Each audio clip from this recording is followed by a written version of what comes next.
తెలంగాణలో దేవాదాయ శాఖ మంత్రి గారు కొండా సురేఖ గారు. ప్రతిసారి మా అక్క కొండా సురేఖకు చెప్పాల్సి వస్తుంది. ఒక మహిళగా మళ్ళా చెప్తున్నా, ఒక మహిళగా సాధారణ ఎంపీటీసీ నుండి ఈ స్థాయికి రావడానికి ఎన్నో కుట్రలు కుతంత్రాల మధ్యలో, రాజకీయాల మధ్యలో ఒక మహిళగా ఈ స్థాయికి రావడానికి మేము ఎప్పుడు కూడా గర్వపడతాం. ఈ విషయంలో కొండా సురేఖ అక్కను ఇన్స్పిరేషన్ గా తీసుకుంటాం. కానీ మా కొండా సురేఖ గారు ఈ మధ్య ట్రాక్ రప్పుతున్నారు. అది పేషీలో ఉన్న వాళ్ళ వలన దేని వలనో మాకు తెలియదు. కానీ ప్రైవేట్ ప్రోగ్రామ్స్ కి దేవాదాయ శాఖలో పనిచేసేటువంటి పురోహితులు పోవద్దని చెప్పి రూల్ పెట్టింది.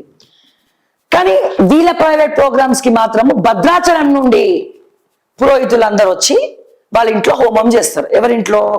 మా కొండా సురేఖ ఇంట్లో చేస్తారు. అంటే వీళ్ళకేం కాదు, కానీ వేరే వాళ్ళ ఇంటికి మాత్రం పోవద్దు.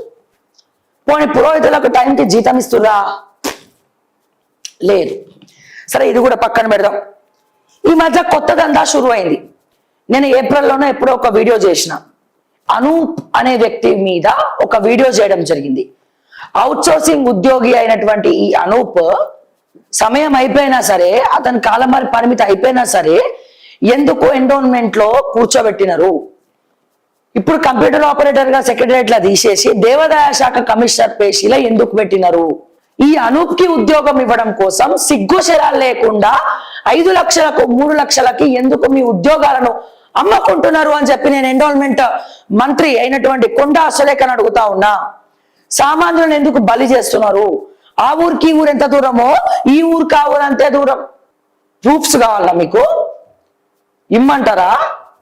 మాట్లాడితే అంతకుముందు ఎవరో మీ పిఆర్ఓ కేసు పెడతాం, బొక్కలేస్తామంటే మేము జైలుకు పోవడానికి కూడా సిద్ధమని ఎప్పుడో చెప్పినా.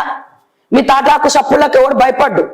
అవుట్ సోర్సింగ్ ఉద్యోగులను సస్పెండ్ చేయాల్సినటువంటి, డిస్మిస్ చేయాల్సినటువంటి అవసరం కొండా సురేఖ పేషికి ఎందుకు వచ్చింది? సామాన్యుల కడుపు కొట్టడానికి మీరు కంకణం కట్టుకున్నారా?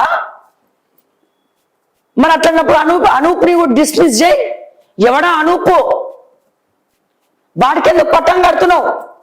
5 లక్షల పైసల కోసం ఉద్యోగాలు అమ్ముకుంటున్నారా? 3 లక్షలు 5 లక్షలు అంట అవుట్సోర్సింగ్ ఉద్యోగాలు. ఎందులో? దేవాదాయ శాఖలో. ముఖ్యమంత్రి రేవంత్ రెడ్డి స్పందించాలి, దీని మీద ఎంక్వైరీ చేయాలి. ఎవరిని డిస్మిస్ చేసింది మీ దేవాదాయ శాఖ రీసెంట్ టైంలో? చూద్దామా?